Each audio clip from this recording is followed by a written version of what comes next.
Thank you, Anna-Marie and Kagiso from the LIASA National Office for supporting us in this webinar. Thank you to the audience, everyone attending to this webinar. And of course, hearty welcome to Alex Kyrios, who is our guest speaker today. We are all here to listen how to get engaged with Dewey notation and so on. And I trust that it will be an enriching experience to all of you attending here. I have a few announcements to make. We are going to have a program. It's not a very official program, but just to inform you about the running of the time. After these announcements, we are going to have a little bit of a 30 seconds playtime. After that, I will introduce Alex, our keynote speaker. He will present to us how to propose new or adjusted numbers or, regarding Dewey. We'll have a question and answer session afterwards. It will start around about 3:15, and then we will conclude our session for today. I just want to inform you that Alex has his presentation available, and we will also, he'll forward it to us, and we will upload it to the IGBIS website. There will also be a link to this webinar posted to you perhaps during tomorrow, so that you also have a reference of today's activity. We are going to deal with questions at the last or during the last 15 minutes of this presentation. So please use the chat function to and drop your questions there. We have Tina Kutzer and Surieta du Plessis who will look into those questions for us. And then we will have a timekeeping.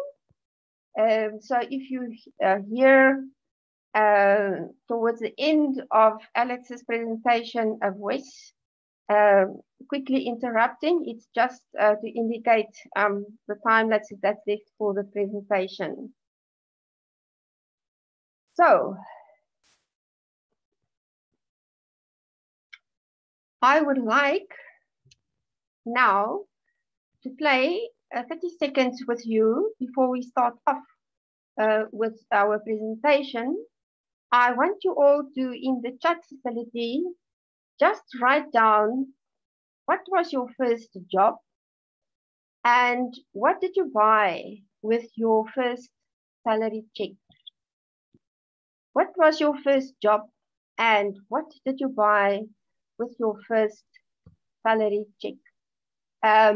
We will start the 30 seconds now.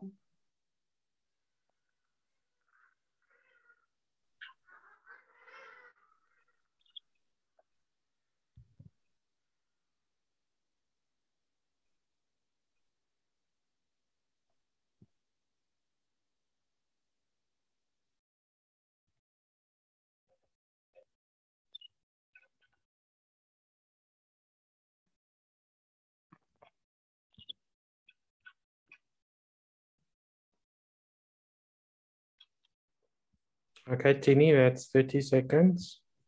30 seconds. Okay. You can stop now, and Surieta and Tina, would you please go through this chats and see what is the most interesting item that the people purchased with their first salary check?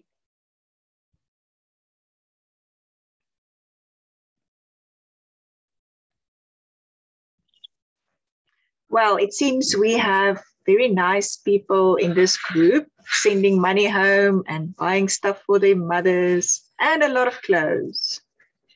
Oh, yeah. Okay, And some food. and food. Okay. Thank you, colleagues, for participating. Now you know where the chat button is. You know now where to put your question. If you have a question for Alex, if it's coming up through the presentation. So our guest speaker here is Alex Kyrios. He worked at a few places. He started off at the University of Idaho in the library there.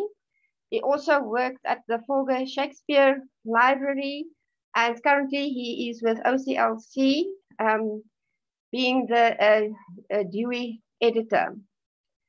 Up to 2015, he was involved with cataloging, describing the types of information resources that we consult, and after 2015, he was more involved with subject description, specifically with Dewey. He has a master's degree, and his research paper was about RDA. And he also written, it seems to me, reviewed articles about the American history and research resources. What is really interesting to me is the contributions or his work involved with Wikipedia. And as we know, Wikipedia is a general resource. As a student, you are not allowed to refer to Wikipedia as a resource. However, you may use resources that Wikipedia article referred to. But it was really interesting to me to see how authority work could contribute to the authority of the article in Wikipedia, and also how the structure might help us with our classification work. It was really interesting to me to read that article, Alex. So, I'm asking you now to tell us, what did you do with your first salary check? What did you buy with your first salary check? Oh, yes, well, I almost put this in the chat, and then I saw many people talking about being a librarian, and I was thinking about when I was younger. My mother owned a kennel for dogs to be, you know, when people went on vacation, they would bring us their dogs and we would take care of them. So I helped out there in the family business, and I don't remember what I would have bought with that money when I was very young. Probably video games or something like that. Okay, thank you for participating, Alex. I am without any further ado, I'm putting you on the podium, and please tell us how to engage with the Dewey numbering system regarding the South African context. We are ready to listen to you. Very good. All right, let me bring up my slides.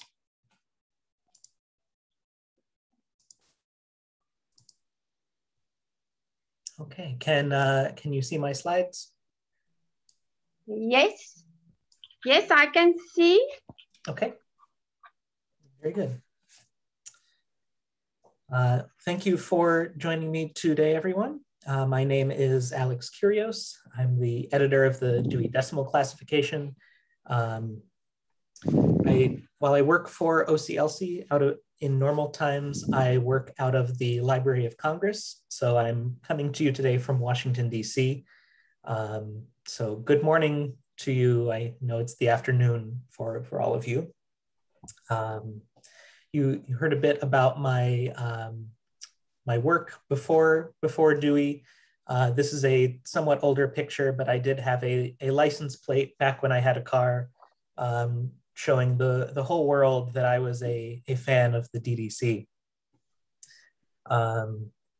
There are some, this is a topic for another time, but I do see some some interesting parallels between Dewey and Wikipedia in that they are these general information sources that we're trying to make, in some ways, we're trying to make Dewey more like Wikipedia in ways that everyone can contribute to that. And both of us, I think, try to be systems for everyone, but we know we have certain biases that we want to help address. Speaking of other, comparing Dewey to other systems, I will briefly discuss how the DDC compares to some other classification systems later in this presentation. So if you may already know that the Library of Congress has its own system, and you might wonder why I work there, but I promise you I will address that later on. But you all are here to learn about Dewey, not about me necessarily. So I wanted to give you a just quick overview of the whole DDC structure before getting into detail with some examples and talking about the contribution process. So for some of you, this will probably be a review, but I hope you still find it helpful. The DDC was created by Melville Dewey in 1876, meaning it is almost 150 years old now. It was never meant to be a static system, so Dewey himself published several more editions just during his lifetime. Beginning in 1911, the DDC was published by a company called Forest Press. So the Library of Congress became involved in Dewey work very early on, starting around 1927. As you may or may not know, the Library of Congress is thought of as the US National Library. It's not truly the National Library in the sense that many countries have a national library. As you might guess from its name, the primary purpose of the Library of Congress is to serve the US Congress as a research library. Members of Congress will sometimes come to us with queries, and those generally have to be prioritized. But in most ways, the Library of Congress functions like a national library, and there is no official national library besides the Library of Congress. So most public libraries in the US use Dewey, as well as some academic libraries, but it's mostly public libraries. And one of the Library of Congress's secondary missions is to serve American libraries generally. So there are employees of the Library of Congress who do really nothing but assign Dewey numbers to works that are usually right before they're published. They'll see electronic versions and assign Dewey numbers to them. And with few exceptions, works by employees of the US government are in the public domain. So when the Library of Congress gives a number to a book, that's out there in the public for everyone to use. So my company, OCLC, acquired Forest Press, and with it the DDC in 1988, and has been responsible for its maintenance ever since. You might be familiar with other OCLC products such as WorldCat, the world's largest shared library catalog.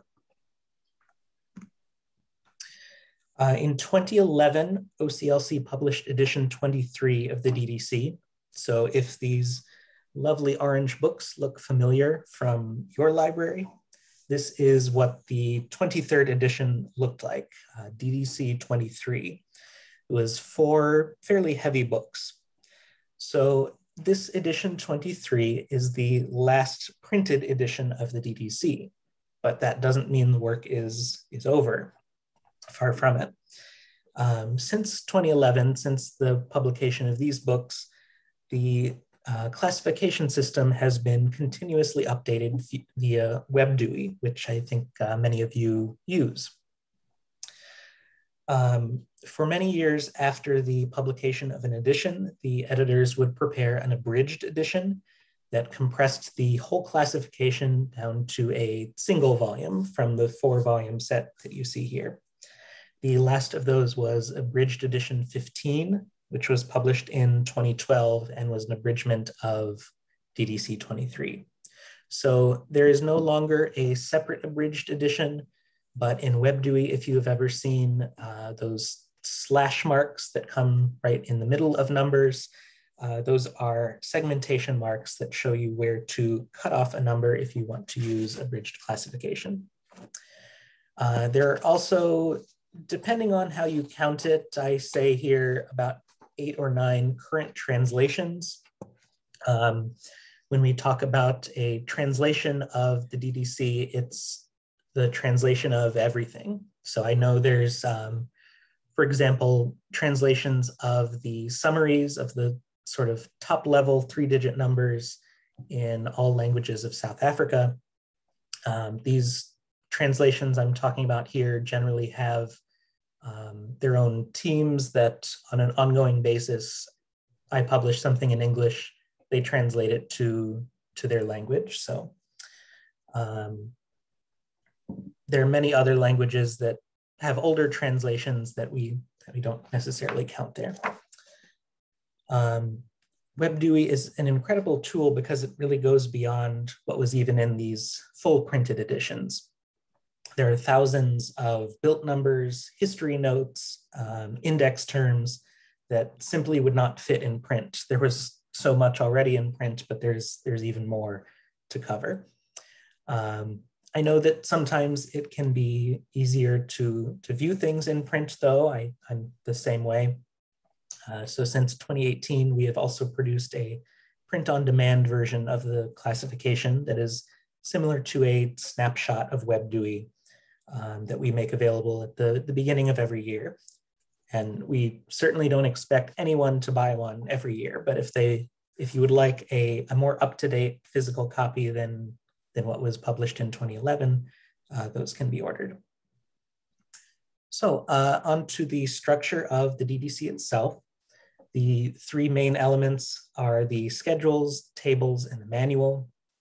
The schedules are those 10 main classes, each of which has 10 divisions, and each of those has 10 sections for a total of 1,000 different 3-digit numbers. There are, of course, many numbers longer than 3 digits, and even some 3-digit numbers that are not actually valid, but they are still part of the overall structure. The tables give notations that can be added to base numbers in the number building process, and the manual gives longer notes on usage of particular numbers. So these probably look very familiar if you've used WebDewey. You can see the 10 main classes numbered 0 through 9, as well as the 6 tables. If you want to be technical, you could say there are 8 tables, but that is just because table 3 is in 3 parts. And that table notation is never used alone, just in the number building process.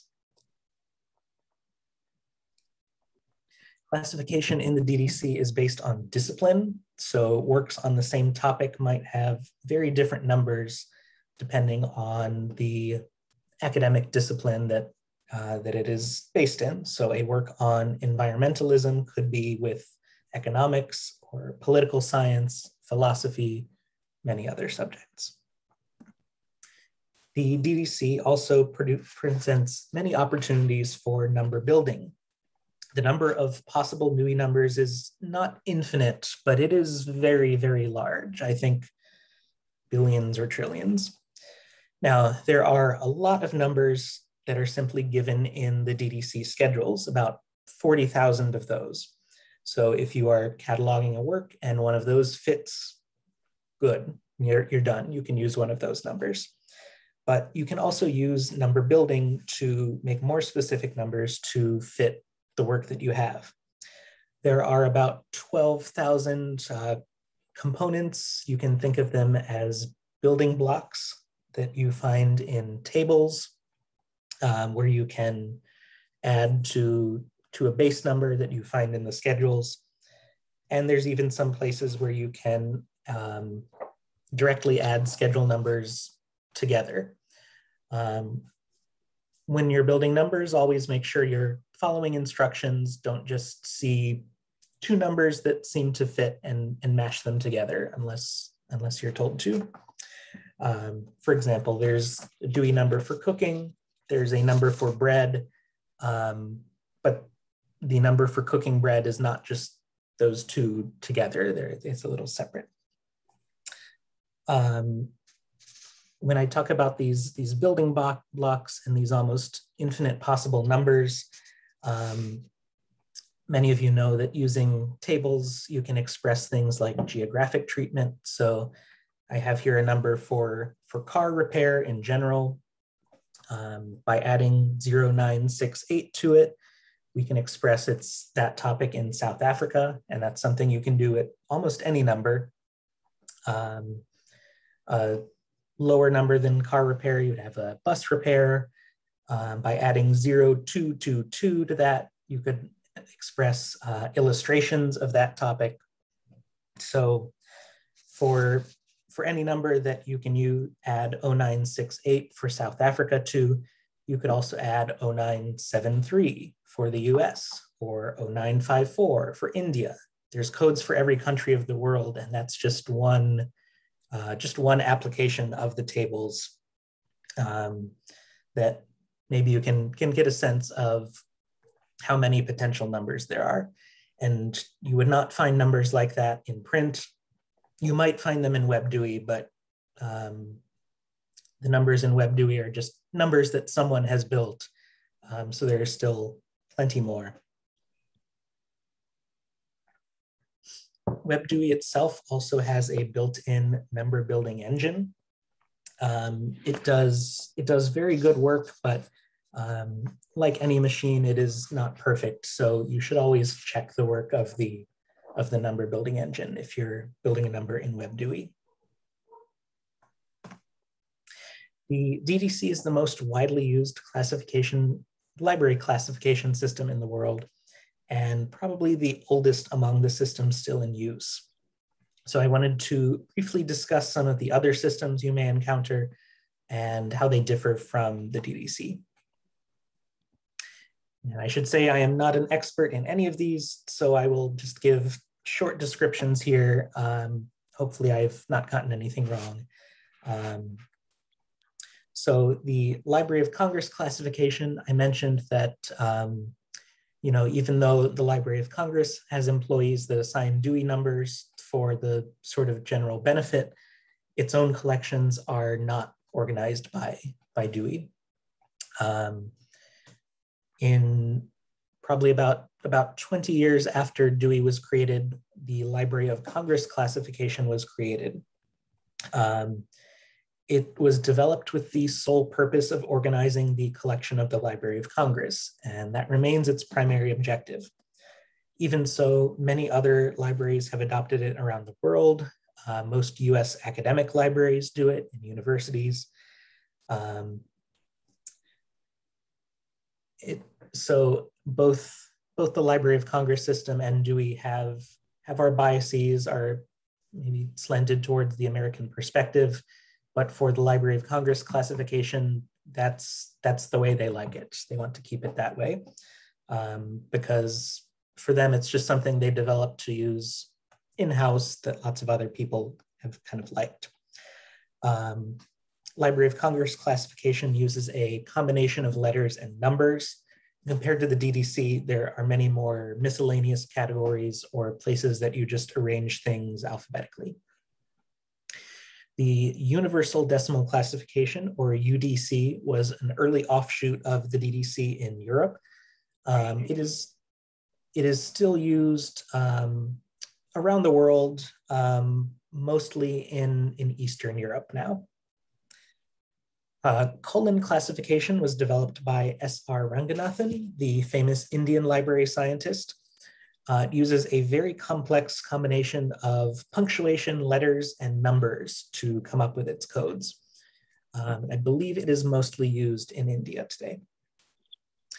The Brian Deere classification was developed by Alec Brian Deere. He was a Mohawk, an indigenous person from what is now Canada and the United States. So his classification is typically used in libraries that focus on indigenous knowledge in North America, and it's become more popular recently as more people are interested in those sorts of traditional knowledge. The BISAC headings were developed by the Book Industry Study Group, which is a US publishing trade organization. They are not really a classification system as such, but it guides how many large bookstores arrange their collections for sale. And a few US public libraries have tried organizing their collections the same way. The Melville decimal system is one of the newer ones and was developed by the administrators of the website Library Thing. You need to be careful sometimes with these numbers because they look very similar to DDC numbers. And in fact, the Melville decimal system is based on an old edition of the DDC. It's based on our 11th edition that was published in 1922 that is now in the public domain. So it's very easy to confuse them. Sometimes I'm on the internet, I'll see a complaint about Dewey and, oh, why do they still use this? This is so antiquated. And then I look it up and I say, oh, that's not in Dewey at all. Oh, they're looking at the Melville decimal system. So, so be careful when you use those. If it works for you, that's good. Alex, you've got 15 minutes left. Oh, thank you. So I think the Melville system is used more online. Finally, there are countries that have their own classification systems. I know the ones in China, Japan, and South Korea all began as sort of adaptations of Dewey that ended up going their own way. So there's a benefit to those countries in using something sort of customized for them. The trade-off is that it's harder to compare those with other country systems. As I said, the DDC does aim to be global, but I know we have a ways to go in that. So it's not just sort of representing that American perspective. And that brings me to my next section. Let me tell you about the process for updating the DDC and how you can get involved in making it a better system for everyone. So as you probably know or can guess, what I do is continuously revise and improve the classification. That's a little bit like saying that a librarian works with books. It's a very broad way of looking at it. So some of the time I spend working on my own proposals. Usually I'm working on something because I've heard there's a desire in the community that we cover a certain subject. And not just because I think it's fun, although I do usually think it's fun. I enjoy my work. Just because I'm the editor, though, doesn't mean that I am the only one who can make such proposals. So beginning several years ago, we have really started to open up this process and make it so that anyone can propose changes. So I keep saying the word propose. Can't I make these changes myself? Technically I could, but I might get into trouble because all major proposals for revising the DDC go through a group called the Editorial Policy Committee, or EPC. The EPC is a group of 10 representative Dewey users from around the world, not OCLC employees, although one seat is reserved for a representative from the Library of Congress. EPC is a joint committee of OCLC and the American Library Association, ALA, although the ALA knows that it's important that DDC be a global system and not just an American one.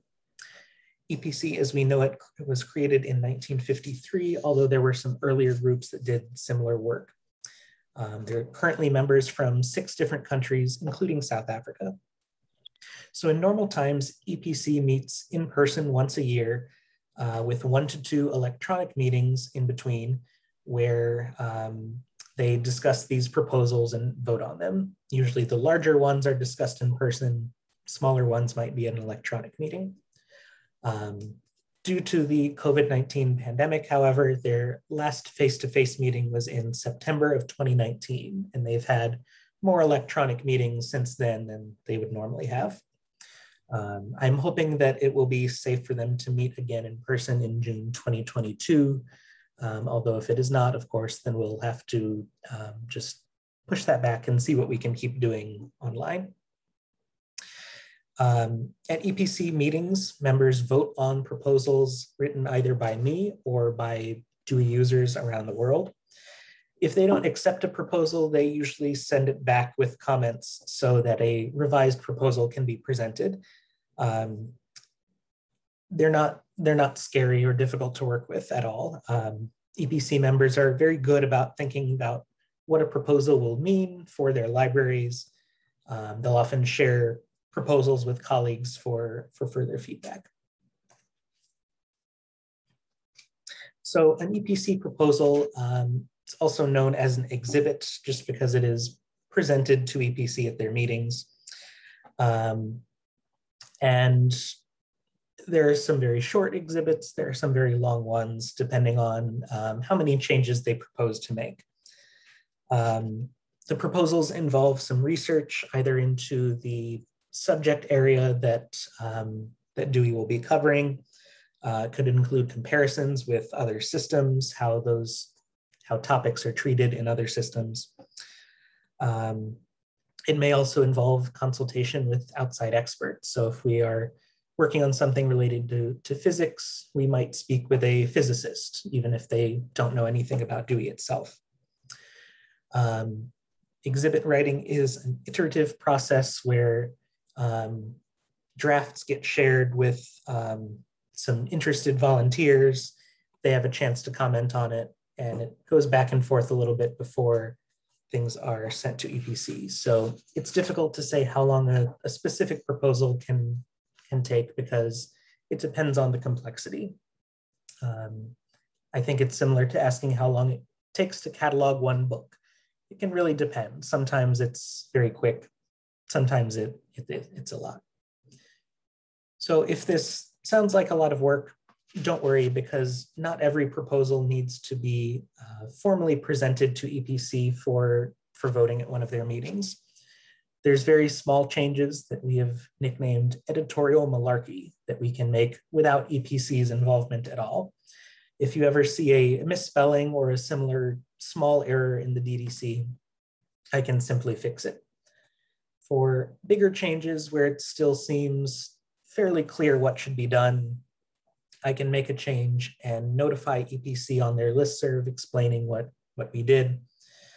And I can also propose changes on EPC's listserv and say that if no one objects in 3 days, we're going to publish this. We call that the safety valve process because it gives them a chance to say, wait, maybe this needs more discussion. So only beyond that does something really need to be a formal proposal. Like I said, EPC is not scary. They also love to see people getting involved in the process and know that sometimes it makes sense to make exceptions to our normal procedures. So for example, when I heard from a volunteer who had put together a proposal for a number for COVID-19, we sort of fast-tracked that and dealt with that outside of an EPC meeting because we didn't know when EPC would get to meet again. And in the meantime, there's works being published about COVID that need their DOE numbers. One of the best things about my job is getting to work with DOE users worldwide like you to help improve the classification. So let me say a little more about what that looks like and how you can become involved. So why do we want users to get involved in this process? Since there are no longer the printed editions that were published every 7 years, that used to provide an easy goal for, oh, we're going to make this big change when this new edition gets rolled out. So now that it's just sort of continuous updates, I want to be more intentional about not getting stuck just making little tweaks here and there, making sure that we can still make kind of larger, substantial changes. So something I often hear from people when I tell them about these efforts is that they think they don't know enough to help, that they're not experts. But really, I say that librarians are experts in how people use Dewey. So at the editorial office, I don't do any cataloging of books myself. I don't necessarily see new publications unless my friends at the Library of Congress tell me about them. So I can't keep up with the publishing trends, everywhere in the world. So there's a lot of subject matter expertise to be had in librarians. You don't need an advanced degree in an area. If it's something that you do as a hobby or have studied a little bit, that's good enough. You'll know more about those things than I do probably. Another benefit to bringing more people into this process is the ability to represent a fuller diversity of thought than if everything is coming from me. I try to do my best to make sure that we're not just looking at things from the US perspective, but at the end of the day, I come from the US. It's hard for me to sometimes think about how other people see things unless I work directly with them. So for a long time, there's been kind of outreach to library workers around the world to see how they feel about these proposals. But now we're trying to be even more clear about welcoming that sort of feedback on how Dewey can improve. So how can you be involved? The short answer is however you want. If you already have an idea for a change that you would like to see, you might already have ideas about how to deal with that. But even if you don't, I'm happy to work with you to figure out the best way to do it. I try to make sure that even people who might not have a lot of time but are still interested have ways to get involved. So that might be seeing the draft proposals that other people are writing and giving you the chance to make your comments on them. I know that if you have a change that you want to see made in Dewey, you probably want to have it made soon and not years out, whenever EPC next meets. So I can always help you recommend the best way to approach something. If there's a big change you want to make, maybe we can break it up into smaller bits and handle it step by step. The flip side of that is that you can work on something for as long as you want.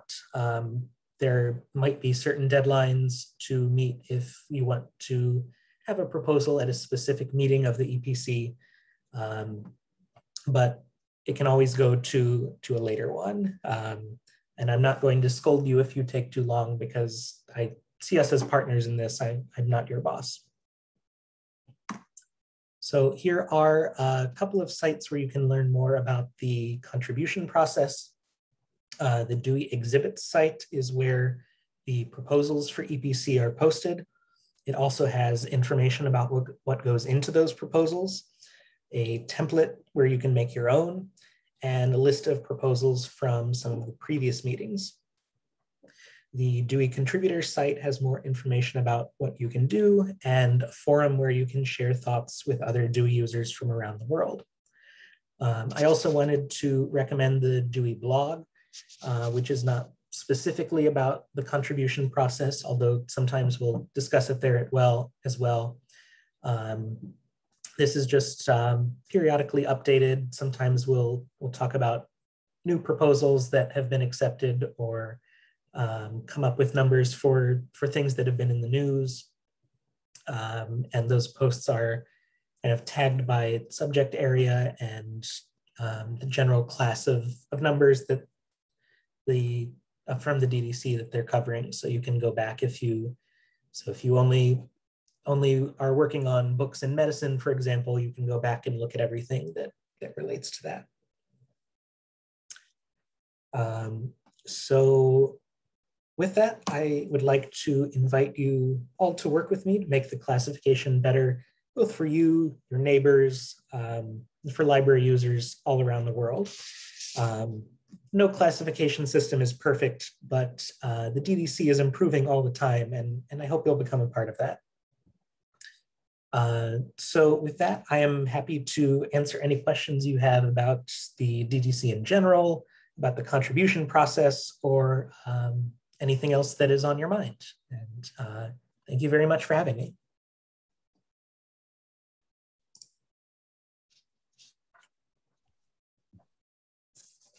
Okay, colleagues, I think you can submit your questions, please. Also about the process, I noticed the resources are there, but if you need some more detail on the process, the various steps and so on, please ask. Yes, and as mentioned, these slides will be posted later. So even if you didn't get these before, you'll be able to refer to them later on. You're also you're more than welcome to just email me directly with questions, and there's my email address there.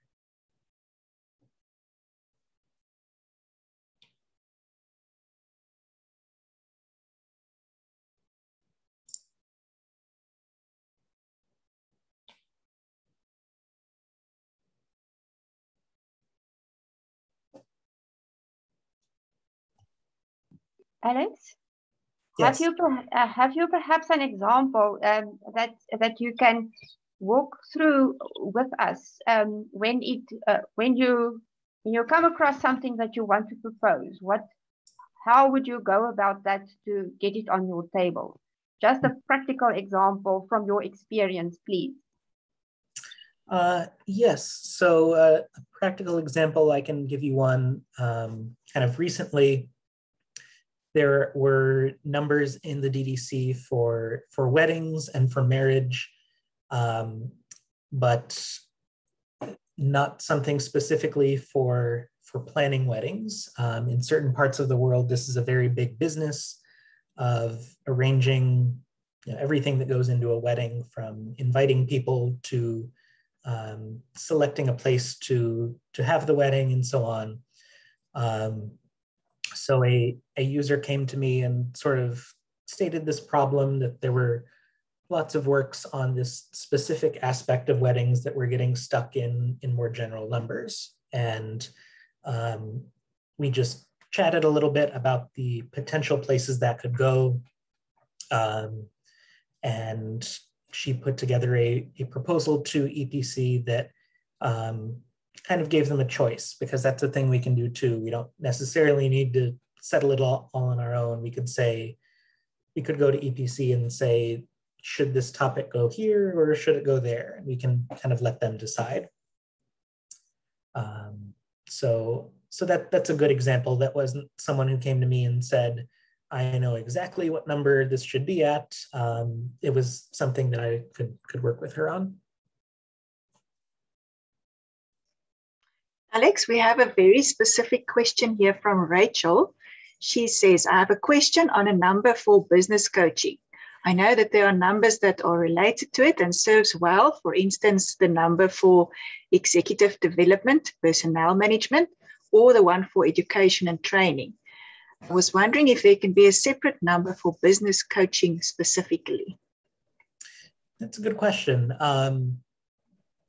And I know a lot of times with these numbers for education and training, there are standard subdivisions from table 1 that can express this. Sometimes, like the example here of 658.3124, sometimes there's kind of specific numbers that mean a similar thing. So when I get a question like that, I often kind of want to know, where are those books ending up right now? And, where would we like to move them? That's often the first step is, what's happening right now to these works, and where would you ideally like them to be? So I'm happy to look at those specific numbers now, or that's something we can discuss. Thank you. I think that's a nice example. Is it okay if I speak quickly? Yes, yeah. I think they end up depending on where they fit in best in those two numbers. And sometimes they might even end up in another place. I think I deal with the business area or the business faculty. And I sometimes felt there was a need to have a specific number for that. That's why I'm asking. Yeah, I might stop sharing so I can look at WebDewey myself here and see what this is looking like. These business numbers can sometimes be tricky because sometimes they're talking about executives. Sometimes it's more about all employees. Let me check these two numbers here.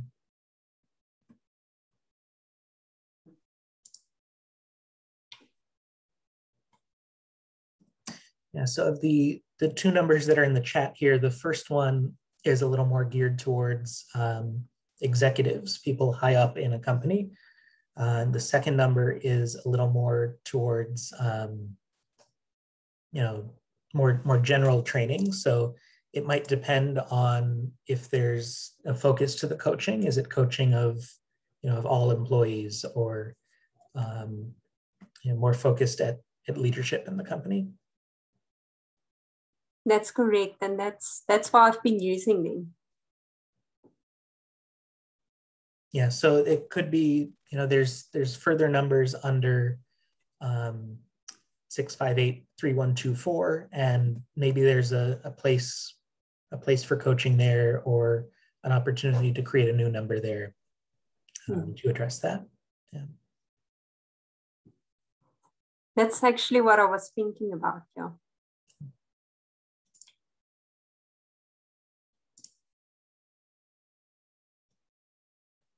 Thanks for that.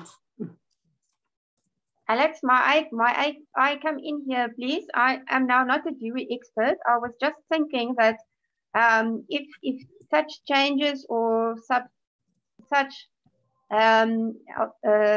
extra or alternative numbers to be used, certainly there is some research involved. How should people submit things to you? The short answer is that we just will do a lot of work kind of by email, and it's something that I can kind of help people along with. A proposal doesn't need to be like an academic dissertation all about the topic itself. Just what do we need to know about the topic to know where it should fit in Dewey.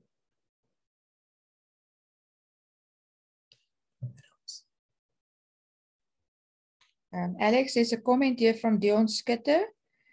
I'm so glad that you made this presentation. I tried to assist Violet Fox to get local academics involved in helping with the discussion on or about the ANC presidents, but people were not keen to help. Yeah, so that's something we still hope to have a proposal on, but I am curious to hear if, do you know why people were not keen to help? Were they too busy? Did they think their input was not going to be valued?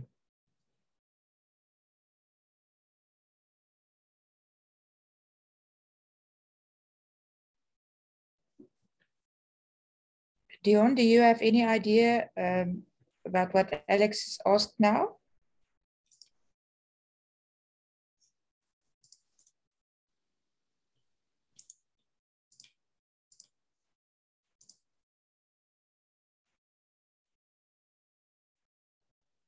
Okay, no idea. Nobody responded to emails reaching out to them to help. Only one lecturer at UNISA gave some assistance and opinions. Can I just say that Violet told me that she did get some input eventually from a lot of people who actually preferred the option of using manual light notes at each entry at the South African numbers.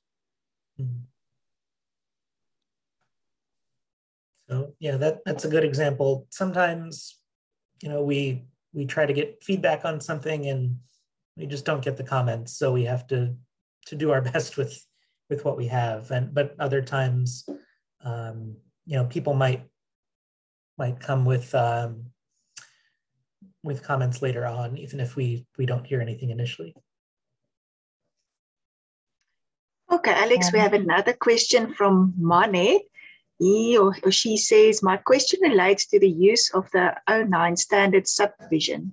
At the beginning of table 2, there is, I suppose, instructions to use 001 to 009 for standard subdivision and 01 to 09 for historical period. How can one help students to minimize confusion here? That's a good question, because anytime you're using ranges like that, you're probably ending up with a kind of complex number. So let's see, I'm pulling those up now. In general, the manual is a good place to look for discussion of some kind of you know, complicated situations like this. I don't know if there's a specific manual that really addresses this.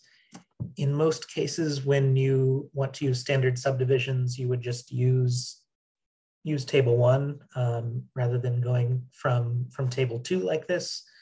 So that might be one way of thinking about it, that by default, you want to first be using the standard subdivisions, and that the 001 through 009 range for standard subdivisions in table 2 would be, if the schedules tell you, add from table 2. So one example of that is political parties. There's a base number that you just add directly table 2 notation. So then if you needed to express something like an encyclopedia of this topic, you could use those 001 standard subdivisions there. But I am glad to hear that you're interested in getting involved. So I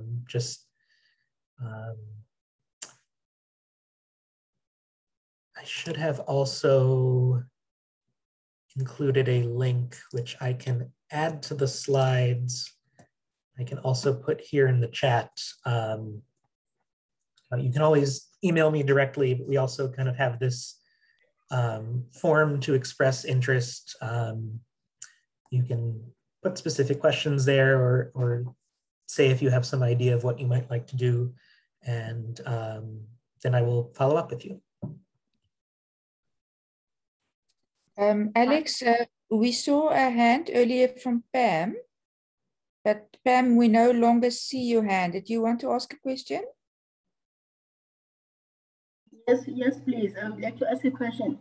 I would like to know when is maybe the 24th edition, because initially the previous GUIs were updated after 7 years.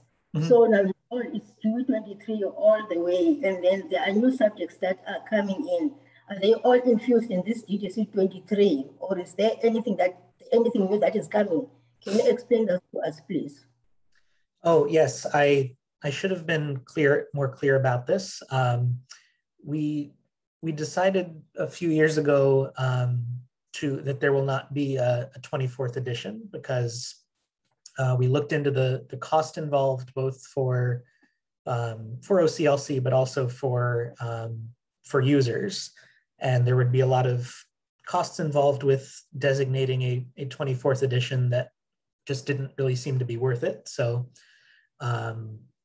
since most of it is, well, since it's all updated continuously through WebDewey now, it seemed less important to come up with a new edition number. You have those print-on-demand versions that give you a more up-to-date printed version still if you want. And we kind of recently had a MARC proposal approved to give dates and language when you cite a Dewey number. So it used to be in the mark format, you would give a Dewey number, you would give the addition, and that was it, because there was the assumption that that number would have the same meaning for a while. And it still might. There are plenty of Dewey numbers that don't change very often. But now the idea is when you catalog something, you say, this is the Dewey number, this is the date that I assigned it. So later on, if someone is looking back at that number and it has changed, they know, oh, okay, this is what the number meant at that point. This isn't a mistake. Okay, thank you very much. As long as something is happening at work, thank you very much for that. Alex, also Monet, that asked a question earlier, indicated that, sorry, I don't know if you or he or she would like to get involved. Yes, so the that form that I posted a link to in the chat is a good way to do that, or to email me, which is on the slides, and I know that should all be posted pretty soon. I'll send the slides out later today, and then and they can be posted for later reference.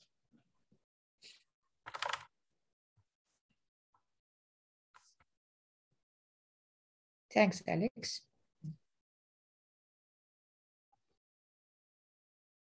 So, colleagues, is there still some question on your on the minds before we start to conclude this session?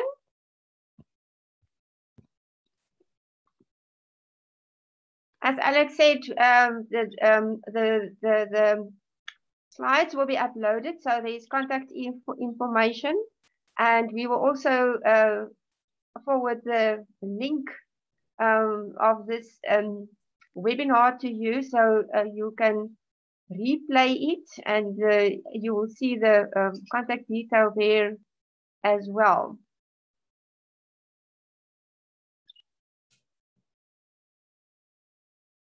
I think I'm going to ask Gert to just summing up the presentation and say a word of thanks to Alex before we leave. Thank you, Tina. Yes, I think we got a very good overview over Dewey again. And we now know that we can contribute, we can give a voice, a local voice to Dewey. And I hope that everybody here will now start contributing to Dewey, as Alex has explained how to do. I want to thank the IGBIS committee for hosting this webinar. And then thank you very much, Alex. I know how busy you are as the editor of DDC. And also, we cornered you on very short notice, and yet you agreed to do this. So thank you very much, Alex. Thank you very much for having me. I hope I can visit with you all in person one day. Yeah. Yeah, Alex, also from my side, from the IGBIS side, thank you for your time. Thank you for putting this in our midst to engage more and practically with Dewey. And I hope all the catalogers will start shooting new notations, new terminology, and so on. I also just want to thank the committee members, and also, as I said earlier, the IGBIS National Office, and of course, the whole of the audience. If it weren't for you, we wouldn't have had the session this afternoon. So thank you, everyone, for your contribution, for being here, and have a nice evening. Bye-bye. Thank you. Bye.